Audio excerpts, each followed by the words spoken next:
آج ہمارے ساتھ ہمارے اسٹوڈیو میں موجود ہیں. تو انشاءاللہ ہم آج کا جو انٹرویو ہے اس کو ہم نے کئی حصوں میں اور کئی ادوار میں بانٹ دیا ہے, اور ہم یہ چاہتے ہیں کہ جب ایک ہمارے پاس ایسی شخصیت موجود ہے کہ جس کے اوپر صرف ایک نظم نہیں, ایک مضمون نہیں, بلکہ مضامین در مضامین چیزیں لکھی جا چکی ہیں, کتاب در کتاب ان کی حوالوں سے جو ہے ان کی شخصیت کو ساگر کو ایک گاگر میں بند کرنے کی کوشش کی جا چکی ہے. آج جب کہ وہ ہمارے درمیان موجود ہیں تو ہم لوگوں نے یہ کوشش کی ہے کہ ان کی پیدائش سے لے کر ان کی زندگی کے مختلف ادوار کا, ان کی شخصیت کا, ان کے فن کا اور شاعری کا مختصراً احاطہ کرتے ہوئے آج کے دن کی سچویشن تک پہنچا جائے. تو یہ والا جو ہمارا حصہ ہے اس میں سب سے پہلے ہم ان کی پیدائش سے ان کی ذاتی زندگی اور ان کی تعلیم اور ان کی ملازمت تک کے حصے کا احاطہ کریں گے. اس کے بعد ہر مرحلے میں, ہر ایپیسوڈ میں یا قسط میں ایک نئے موضوع کے ساتھ ہم ان کا انٹرویو کریں گے. تو آئیے ناظرین, ملتے ہیں محترم جناب انور مسعود سے. السلام علیکم پروفیسر صاحب. جی وعلیکم السلام. صدف آپ نے میرا بہت ہی پرتکلف تعارف کرایا ہے, ایسی کوئی بات نہیں ہے, یہ آپ کا حسن ظن ہے, اسے زوئے سے سمجھ لے, زے سے سمجھ لے. میں ابھی یہ کہنے اضافہ کرنے ہی جا رہی تھی کہ الفاظ کی جادوگری ہے یا شعبدہ گری ہے یا وہ کیا کہتے ہیں زرگری ہے. میں یہ سمجھتی ہوں کہ یہ میری زندگی کی سب سے بڑی سعادت ہے, بلکہ یہ وہی میں سوچتی ہوں کہ یہ ایک ایسا خواب ہے جس کا میں نے کبھی خواب بھی نہیں دیکھا تھا کہ بچپن سے لے کے اب تک میں نے آپ کے کلام کو پڑھا اور اس سے مستفیض ہوئے اور اس سے بہت کچھ سیکھا. اور آج ہمارے پاس ایک ایسا زرعی موقع آیا ہے کہ آپ بنفس نفیس یہاں تشریف رکھتے ہیں اور ہم آپ سے ہم کلام ہیں اور ہمیں ہم سخن ہونے کا موقع ملا. صدف میں اس سے پہلے بھی آیا تھا جی, ڈینمارک میں, میرا یہ پہلا نہیں ہے, میں اس سے پہلے بھی ایک دفعہ آیا تھا اور مجھے یاد پڑتا ہے تقریباً 14-15 سال پہلے, 1994 کی بات ہے. تو میں نے معاف کیجئے 2 سال چرا لیے. تو میں آیا تھا تو ایک لائبریری میں مشاعرہ ہوا تھا. جی ہاں, میں آپ موجود تھی. ابھی آپ نے ذکر کیا میرے یہ کزن کا, فیض الحسن ناصر کا, یہ اچھے شعر کہتے ہیں فیض صاحب, لیکن ان کے والد صاحب جو تھے میرے تایا جی, جو مولانا عبداللطیف افضل جو ہے, وہ یک وقت اردو کے, پنجابی کے اور فارسی کے شاعر تھے.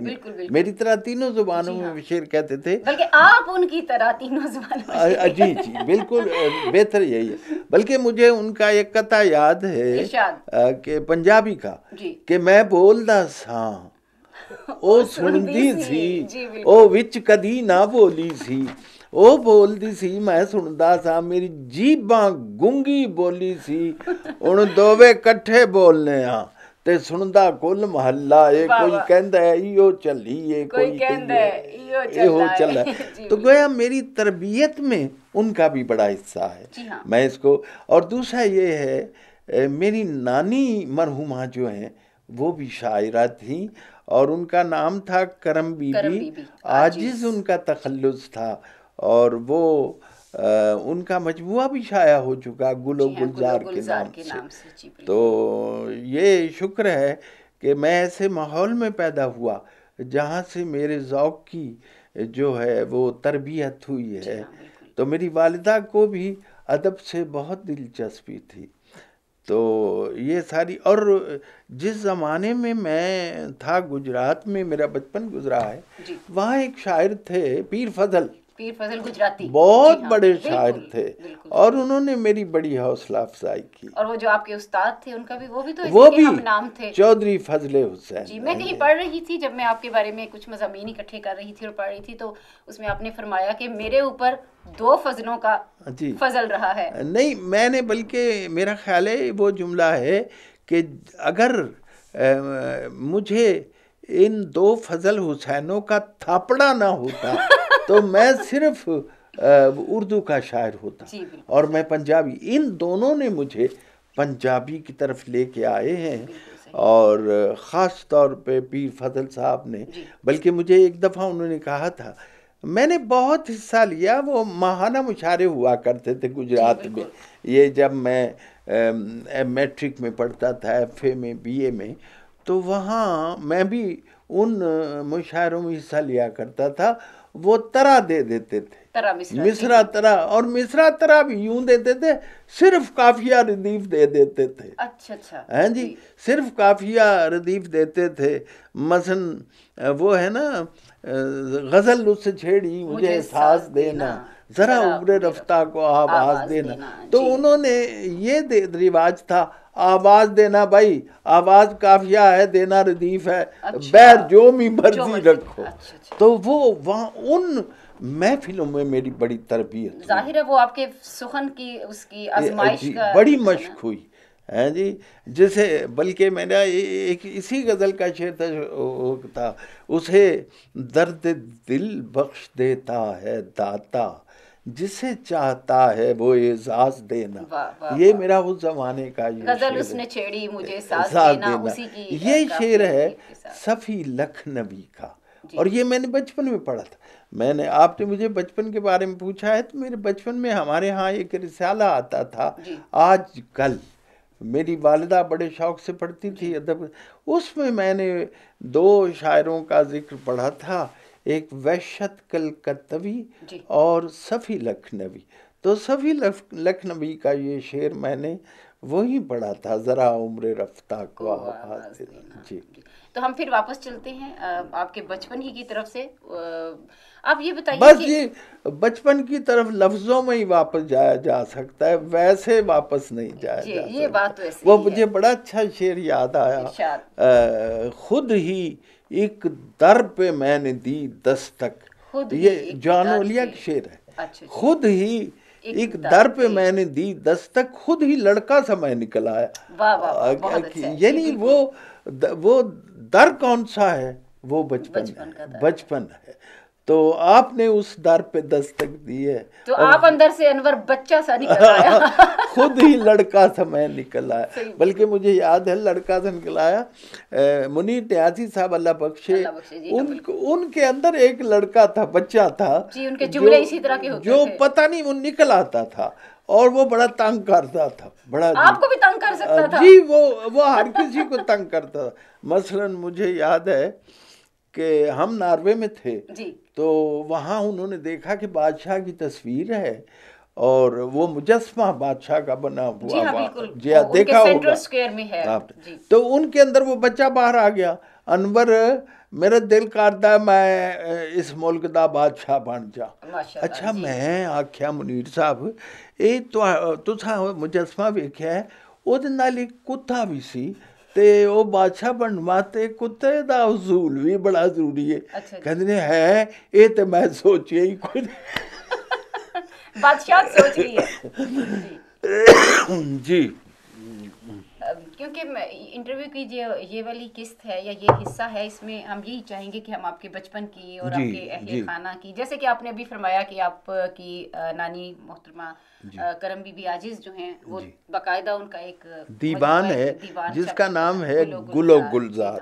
اور آپ کی والدہ کے بارے میں بھی یہ کہ آپ کو کہا یہی جاتا ہے کہ جو آپ کا مطالعہ اور مشاہدے کی عادت اور جو آپ کا قوت حافظہ ہے آپ کی، وہ آپ کی والدہ سے ورثے میں ملی ہے. تو آپ اس بارے میں کیا کہتے ہیں؟ جی بالکل، میں آپ کی تائید کرتا ہوں. میری والدہ کو بڑی علم دوست خاتون تھی اور وہ مطالعہ کرتی رہتی تھی. خصوصاً لٹریچر کا مطالعہ وہ بہت شوق سے کرتی تھی. تو بلکہ آپ یوں کہیے کہ جہاں تک پنجابی کا تعلق ہے، میری والدہ میری پرائمری اسکول بھی تھی ہیں جی، اور میری یونیورسٹی بھی. بالکل جی، یعنی ایسے لفظ میں ان سے پوچھتا تھا. مجھے یاد ہے ایک دن میں نے ان سے کوئی بات کی تو کہنے لگے تو اج پھوپھی دے گھر گیا ہے. میں کہا تانوں کیویں پتہ لگا؟ اور میں گیا تھا. باقی کہلگے یہ جڑا لفظ بولیا یہ انہاں دے گھر بولیا جاندا ہے. تو اندازہ کرو لفظ. دیکھو اس زمانے سے مجھے اپنا صدف ایسی عادت ہو گئی، میں لفظوں کے پیچھے اس طرح بھاگتا رہا ہوں جیسے بچہ تتلی کے پیچھے بھاگتا. میں گلی سے گزر رہا تھا، بچپن کی بات ہے، تو مجھے لفظ سے جو دلچسپی ہے، ایک عورت کی بطخ باہر نکل گئی تو منو کہندی کاکا اینو ڈک لے.